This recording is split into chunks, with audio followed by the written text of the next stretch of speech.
afternoon, Bluebirds. I'm Jessie Cece delivering your announcements. Happy birthday to Miss Mandy Cowens, Henry Campbell, and Josie Lieber. To begin this Friday, we would like to share with you a recap of newsworthy happenings from around the world.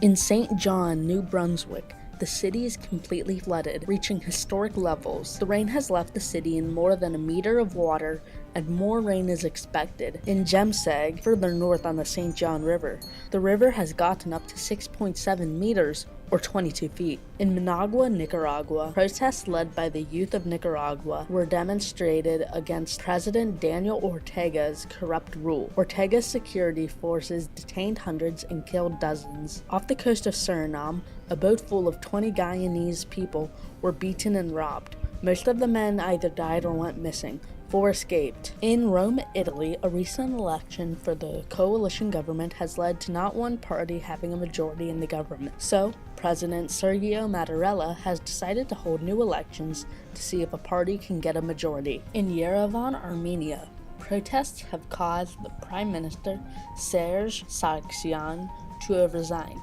Before he resigned, Sargsyan revised the constitution to give himself more power. In Socotra, the United Arab Emirates have invaded the strategic island during the Yemeni civil war. The UAE invaded the island as it is an important island near the Gulf of Aden, where many ships pass through. In Uttar Pradesh, India, major dust storms have left 114 people dead. The storms are the cause of the beginning of the monsoon season. Uttar Pradesh is the most populous state in India, having almost as many people as the US. In Johannesburg, South Africa, an earthquake trapped 955 gold miners before have been rescued. This is the second large-scale incident at a gold mine within the recent months to take place. In Nouméa, New Caledonia, President Macron is visiting the poor French territory. The territory is trying to secede and hold a referendum. The president wants to keep the territory as it is rather large. I'm sure you learned something new about what is going on in the world. Now to our school news. We will be doing K-Prep testing again on Monday. Remember to get your rest and eat a good, healthy breakfast. This afternoon's K-Prep activity is field time for everyone. On Monday, the afternoon activity will be different for each grade level. 6th grade is following a normal day, 7th grade is scheduling their own activity, and 8th grade has field time. 7th graders, don't forget that your blue scheduling sheet for the 2018-2019 school year are due to the office today. Also, students, all library books are due back next Tuesday, May 15th. The library knows many of you need these books for testing, but once testing is over, library books need to be returned. Any 7th grade students signed up for Journalism 8 next year must fulfill the essay requirement for final selection. The written essay response will be given today, May 11th, after school in the first floor SBDM room. Any 7th or 8th grade boy interested in trying out for the boys soccer team for the fall 2018 season should attend an informational meeting at 5:30 p.m. on Tuesday, May 15th in the HHS library. Players should attend the meeting with their parents. Email Coach Snyder if you are unable to attend, but interested in trying out.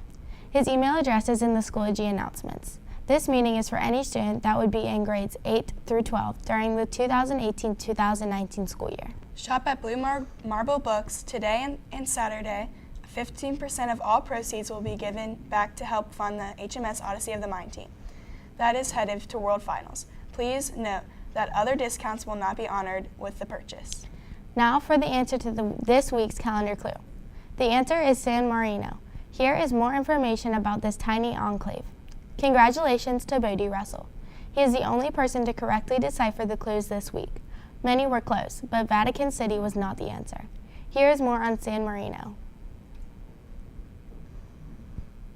Surrounded completely by Italy, San Marino is mainly known for its old age. San Marino has a population of only 23,000 people, making it one of the smallest independent countries in the world, at 1/3 of the size of Washington, D.C. Due to about 2 million people visiting each year, the small country is greatly built on tourism. This is partially due to its great history.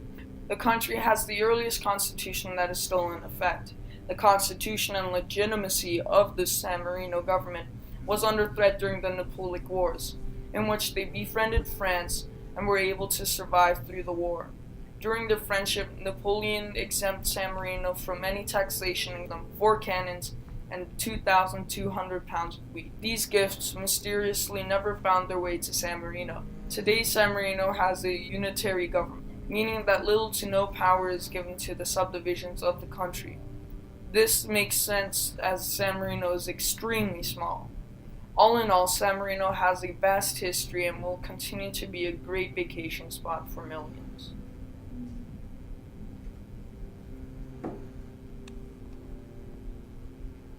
These calendar clues are turning some of you into very good detectives. There will be one last challenge for the year next week. For lunch today, we'll be having chicken pasta alfredo with garlic bread or garlic breadstick and steamed broccoli. The alternate is beef ravioli. For lunch tomorrow, we'll be having Italian spaghetti and meatballs, garlic bread, and steamed vegetables. The alternate is manager's choice. Remember, you can always fix yourself a salad or add fresh fruit to your lunch. Have a great rest of the day, Bluebirds.